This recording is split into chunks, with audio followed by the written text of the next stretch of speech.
Well, guys, it's time for my first review of the year, and you better believe there's a crap ton of bee puns in this thing.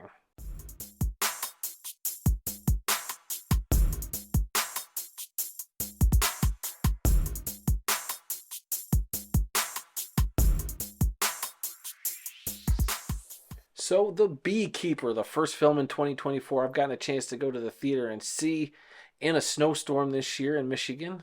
So, that was a fun experience. And uh, this film, The Beekeeper, is directed by David Ayer. You might know him from doing the 2016 Suicide Squad.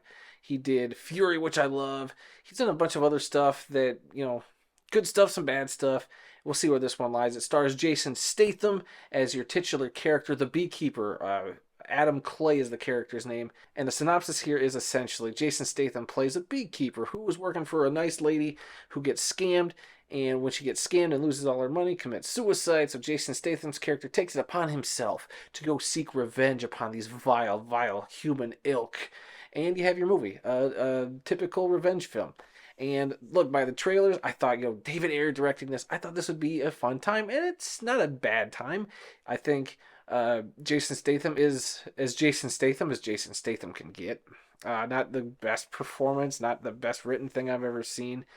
Um, Story wise, it's pretty predictable, pretty paint by numbers. It's acting like it wants to be a John Wick movie when you know, it's not.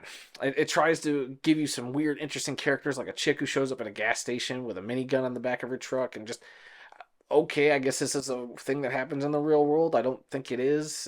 She's a little over the top for the secret organization called the Beekeeper. So it turns out this regular beekeeper who's going on revenge is part of a secret military organization that's got all this supposed mythology around it. It's just a secret covert government agency trying to keep checks and balances in society, and they're essentially given a free pass to do whatever the heck they want.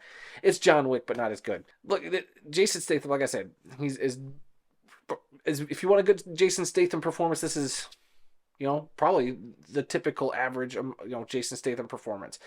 A lot of B puns, as I mentioned up top, like gotta do it for the hive. If the queen messes up, you gotta go kill the queen. Like, it's all these weird bee puns, and like the mantra of this secret organization that revolves around bees. It's kind of cheesy. I mean, at times it gets fun and goofy, especially the way he kills a lot of the cannon fodder that are bad guys in this film, and they're all pretty much one note. I will give this though, Jeremy Irons is in this as a part of that kind of bad guy organization. I like Jeremy Irons. I don't think he's given a whole lot to do in this performance. I feel like he was frankly wasted, but you had the presence of a Jeremy Irons, and I'll give you kudos for that. He's always pretty good. Made something out of nothing, and even then, that something was more interesting than I'm sure other people would have done. And then you have Josh Hutcherson. I like Josh Hutcherson. Obviously, from the Hunger Games stuff, he was just recently in Five Nights at Freddy's, which I dug him. So I think he's been doing a lot of good work. And I think here he chews up a lot of scenery as kind of the main bad guy, and kind of a typical paint by numbers villain. But like I said, he actually gives a performance that gives it a little more life, makes him actually kind of interesting. Every time he was on screen, I was into it. But there's nothing here in the script to really give him much to chew on. The plot's paint by numbers, and it's kind of, frankly, it's boring for most of it. I didn't hate it, but there were definitely stretches where it just meandered between action scenes, and I don't know. I didn't really dig it that much. I turned to my brother-in-law after the film. He gave it an A+, which of course he did, because that's what he does. Me, I'm torn here. It's not the best thing you're gonna see, but I absolutely didn't hate it. I figured going in it was gonna be a schlocky, fun, you know, dumb time, and it kind of is. And to start off the year, this is pretty much my barometer for what stands for like middle of the road. It's just okay. I'm giving it a solid C. It's really middle of the road.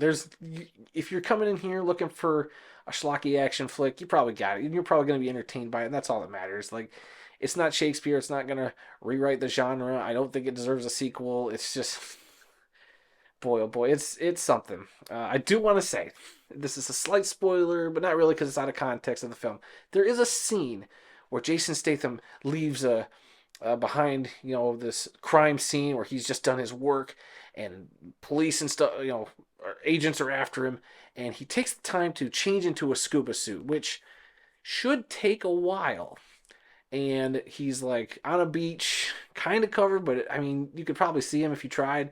And you got guys sweeping the beach, and for as long as it would take to put on a scuba suit, you'd think they would have caught him, but he gets away because movie, I guess. So I don't know. The Beekeeper, if you're looking for something, a little action thing to go check out that start your year, I mean, you might not go wrong with this. But if you're not into the actiony, movies, then this, you can skip this. I totally would get it. And I don't know, we're pretty, not a whole lot here at the beginning of the year that's interested me.